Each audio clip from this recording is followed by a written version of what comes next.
Saudara, terima kasih Anda masih bersama dengan kami di obrolan pagi, dan masih bersama dengan kita ada epidemiologi ahli muda Dinas Kesehatan Kota Yogyakarta. Beliau ada Ibu Setio Chandra Dewi SIM MKM, dan juga epidemiologi ahli muda Dinas Kesehatan Kota Yogyakarta.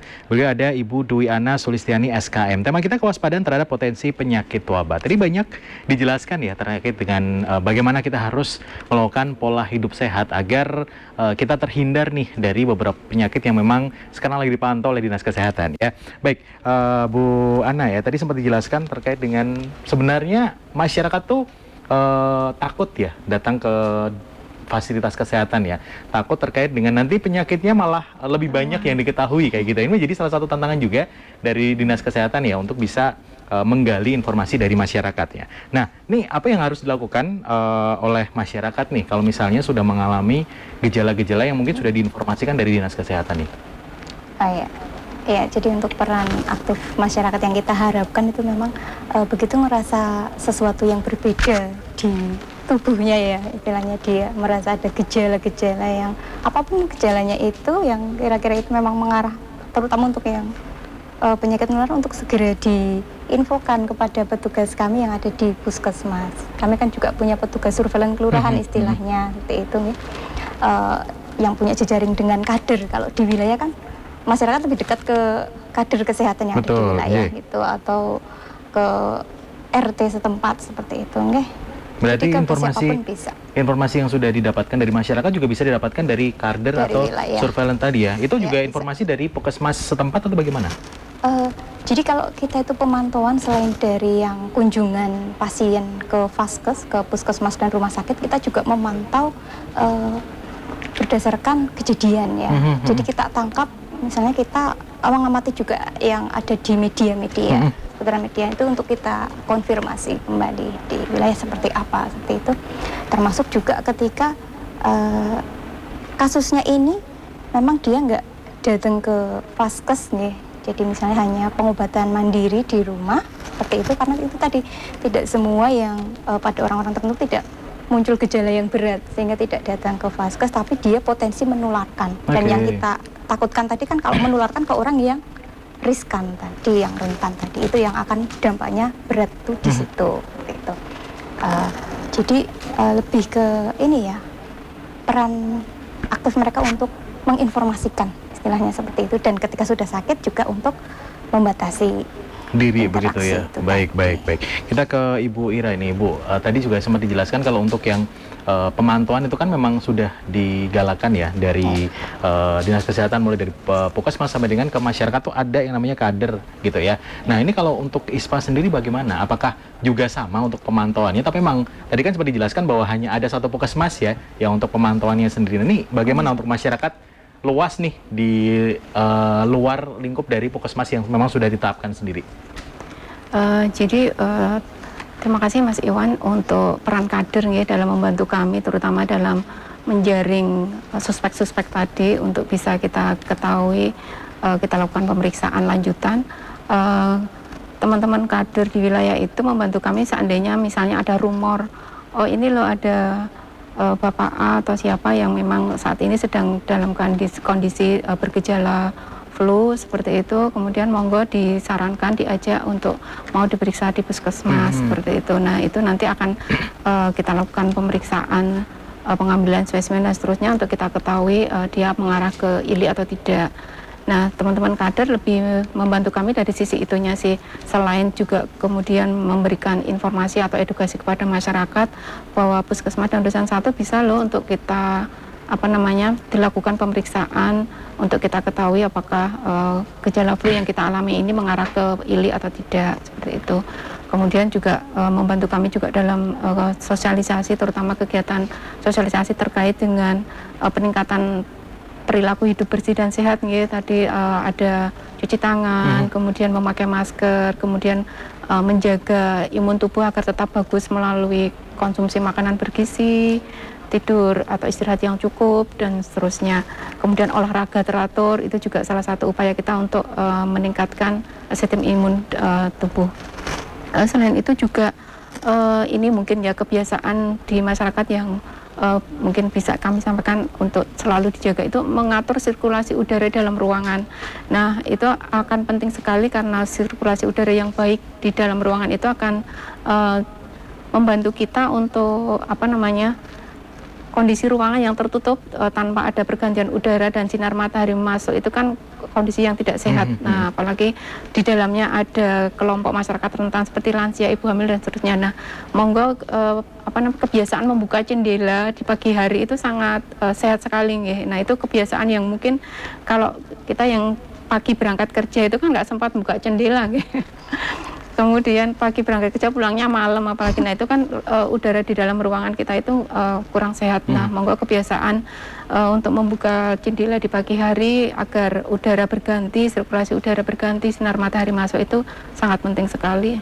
Yeah. Oke, baik. Ini juga bagaimana cara dari Dinas Kesehatan nih untuk bisa mengedukasi masyarakat agar tidak worry atau panik ketika ditemukan satu gejala atau penyakit dalam tubuh pasien atau di masyarakat setempat kayak gitu ya. Dari Bu Ana dulu masyarakat.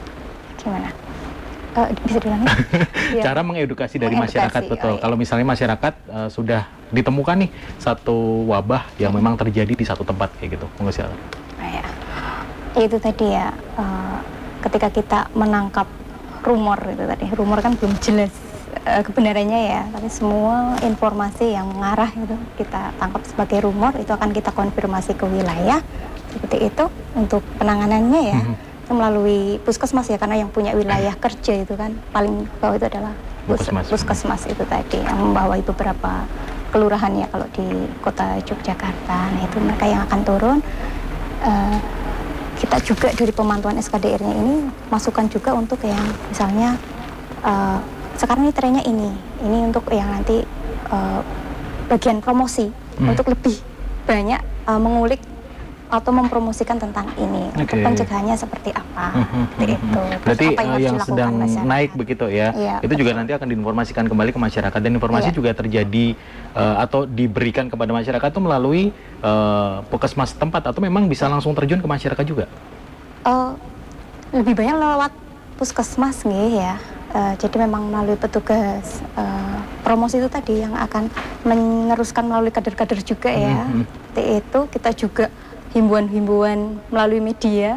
Kita bikin istilahnya kayak infografis, yang salah satu contohnya kita bikin infografis yang kita jadikan untuk status di WA kita. Itu akan disebarkan, itu akan menyebar sampai ke masyarakat. Oke, baik. Saat ini lagi banyak kasus ini nih. Apa sih ini misalnya gitu. Terus bagaimana kita mencegahnya supaya tidak terkena ini, atau apa yang harus kita lakukan ketika kita sudah terjangkit ini, seperti itu. Baik, informasi berarti memang yang lagi in atau yang sedang lagi atau banyak perlu diwaspadai lebih gitu. Oke, baiklah. Dari Ibu Ira ada tambahan? Ya, mungkin sedikit himbauan ya, apabila memang saat ini kondisi kita sedang terjadi kenaikan data kasus penyakit tertentu, misalnya kami himbaukan pada masyarakat untuk tetap tenang, tidak panik ya, karena situasi ini mungkin memang penyakit kan polanya ada naik turun, nah mungkin pas kondisi pas naik ya kita tetap tenang, tetapi yang penting adalah selalu menjaga kondisi tubuh imun masing-masing seperti itu. Jadi nggak perlu panik berlebihan ya, karena kalau kita panik berlebihan nanti muncul penyakit yang lain lagi ya, seperti itu. Jadi harapan kami ya tetap tenang dan mengikuti anjuran dari petugas kesehatan. Oke, baik, kembali lagi ya, harus mengikuti anjuran dari petugas kesehatan. Dan begitu satu lagi mungkin Mas Iwan, yang ini jadi kunci juga ya, ketika masyarakat itu datang ke Vaskes nih, itu berikan keterangan selengkap-lengkapnya. Kayak misalnya contoh yang leptospirosis nih, jelaskan semua apa yang dia rasakan, jelaskan juga apa kegiatan dia istilahnya ya, karena leptospirosis mungkin, oh di tempat saya banyak tikus nih, saya itu kerjanya tiap hari berhubungan dengan sampah, misalnya ada yang pengumpul sampah atau apa, itu kan petugas si dokter ini juga jadi mengarah ke kecurigaan mungkin lepto kan seperti itu. Tapi kalau si petugas ini nggak dapat informasi secara lengkap seperti itu, banyak penyakit kan hampir-hampir sama. Betul. Nih gejala yang dirasakan awal-awalnya seperti kita menyebutnya kayak masuk angin seperti itu ya. Dan itu kan nanti ada spesifik penyakit-penyakit tertentu ketika kita banyak informasi yang lebih Jadi Oke. bisa mengarahkan si petugas untuk Ke salah satu spesifik Iya, begitu ya. seperti Baik-baik. itu. Yang terakhir nih pesan untuk masyarakat Oke. agar kita bisa terhindar nih dari penyakit pemantauan ya yang lagi dipantau oleh Dinas Kesehatan. Monggo silakan dari Wira dulu. Nggih, himbauan untuk masyarakat tadi sudah berulang kali kami sampaikan nggih, PHBS nggih, kita tetap menjaga PHBS, perilaku hidup bersih dan sehat. Jangan lupa cuci tangan setelah beraktivitas maupun sebelum kita makan, kemudian menjaga sistem imun kita tetap baik dengan istirahat cukup, mengkonsumsi makanan bergizi, kemudian olahraga teratur. Ya, kemudian jangan lupa kalau kita merasa ada gejala yang nggak enak di badan kita, segera datang ke Fasiankes. Ya. Baik, dari Bu Ana silakan. Iya, itu sudah lengkap sekali, tapi mungkin yang perlu ditekankan lagi itu tadi, tolong berikan informasi selengkap-lengkapnya. Jangan pernah berpikir bahwa apa yang saya rasakan itu atau yang saya alami itu tidak penting. Mungkin tidak penting bagi si A, tapi itu penting kalau untuk komunitas seperti itu. Jadi Baik. intinya berikan informasi selengkap-lengkapnya, Baik. tidak perlu khawatir karena kita juga tidak akan ngobrol apa istilahnya Informasi begitu ya. seperti Baik. itu. Rahasia terjamin begitu Allah. ya. Baik, terima kasih Ibu Ira dan juga Ibu Ana hari ini sudah hadir, sudah berbagi informasi terkait Ya. dengan tema kita kewaspadaan terhadap potensi penyakit wabah. Ya, lain kesempatan bisa ngobrol dengan tema yang berbeda ya. Sukses untuk segala usaha yang dilakukan di Dinas Kesehatan begitu ya. Terima Baik, kasih. itu tadi obrolan menarik bersama dengan epidemiologi ahli muda Dinas Kesehatan Kota Yogyakarta. Ada Ibu Setio Chandra Dewi SKM MKM dan juga epidemiologi ahli muda Dinas Kesehatan Kota Yogyakarta. Ada Ibu Dwi Ana Sulistiani SKM. Tema kita kewaspadaan terhadap potensi penyakit wabah. Jadi buat Anda yang memang sekarang udah merasa gitu kan ada satu kejanggalan di tubuh Anda, langsung hubungi saja di Dinas Kesehatan terdekat atau Vaskes terdekat ya, biar lebih tahu nih terkait dengan saya itu kenapa sih gitu ya. Terus satu lagi pesannya, harus jaga pola hidup sehat. Itu tadi obrolan menarik bersama dengan tamu Iwan yang hari ini hadir. Terima kasih atas kebersamaannya. Jangan lupa untuk selalu simak obrolan pagi di setiap hari Senin sampai dengan hari Jumat dari jam 10 sampai dengan jam 11 hanya di RBTV.